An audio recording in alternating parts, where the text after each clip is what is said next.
പരീക്ഷാകാലം എന്നാൽ പല വിദ്യാർത്ഥികൾക്കും മാനസിക സമ്മർദ്ദത്തിന്റെ കാലമാണ്.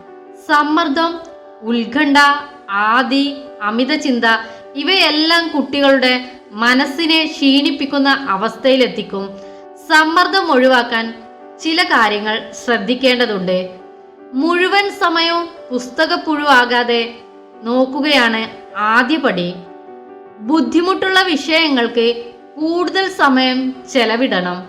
ഒപ്പം ഓരോ വിഷയവും പഠിക്കുന്നതിന് കൃത്യമായ സമയക്രമവും ചിട്ടപ്പെടുത്തണം. വ്യായാമം, യോഗ, കളികൾ എന്നിവയ്ക്ക് സമയം കണ്ടെത്തണം. വിശ്രമവും കൃത്യമായ ഉറക്കവും ഉറപ്പുവരുത്തണം.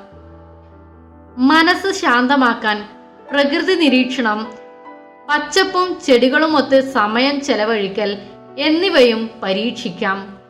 കൃത്യസമയത്ത് ആരോഗ്യദായകമായ ഭക്ഷണവും ആവശ്യത്തിന് വെള്ളവും കുടിക്കുമെന്ന് ഉറപ്പാക്കുക. സിലബസ് തീർക്കാൻ ലക്ഷ്യമിട്ട് അധിക സമയം പഠിച്ചു തളരുകയോ പരീക്ഷാകാലമാകുമ്പോൾ പതിവ് ദിനചര്യങ്ങൾ പെട്ടെന്ന് മാറ്റുകയോ ചെയ്യരുത്. കുടുംബാന്തരീക്ഷവും സ്കൂളിലെ പഠനാന്തരീക്ഷവും ഒരുപോലെ പ്രധാനപ്പെട്ടതാണെന്ന് ഓർക്കുക. ഓരോ വിഷയത്തിൻ്റെയും ചോദ്യപേപ്പറിന്റെ ഘടന മനസ്സിലാക്കാൻ ധാരാളം മാതൃകാ ചോദ്യപേപ്പറുകൾ ചെയ്തു നോക്കി സ്വയം പരിശീലിക്കാം. പാഠഭാഗങ്ങളുടെ പ്രാധാന്യം തിരിച്ചറിഞ്ഞ് മുൻഗണനാക്രമം നിശ്ചയിച്ച് പഠിക്കാം. പഠിക്കാൻ സമയം തികയുമോ, ചോദ്യങ്ങൾ കടുപ്പമേറിയതാകുമോ തുടങ്ങിയ പരീക്ഷയുമായി ബന്ധപ്പെട്ട ആകുലതകൾ വേണ്ട.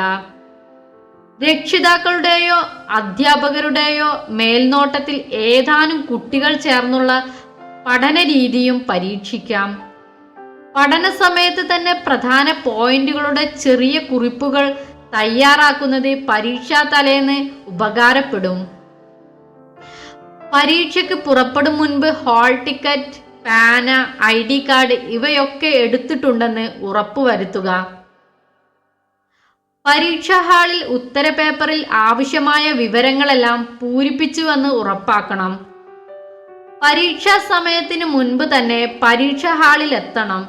എഴുതി പൂർത്തിയാക്കിയ ഉത്തരപേപ്പർ ഒരാവർത്തി വായിക്കാൻ സമയം കണ്ടെത്തുന്നതും നല്ലതാണ്. എല്ലാ പരീക്ഷകളും പൂർത്തിയായ ശേഷമേ എഴുതിയ ഉത്തരം ശരിയാണോ തെറ്റാണോ എന്നുള്ള വിശകലനം നടത്താവൂ. അല്ലെങ്കിൽ അടുത്ത ദിവസത്തെ പരീക്ഷയെ അത് ബാധിക്കാം.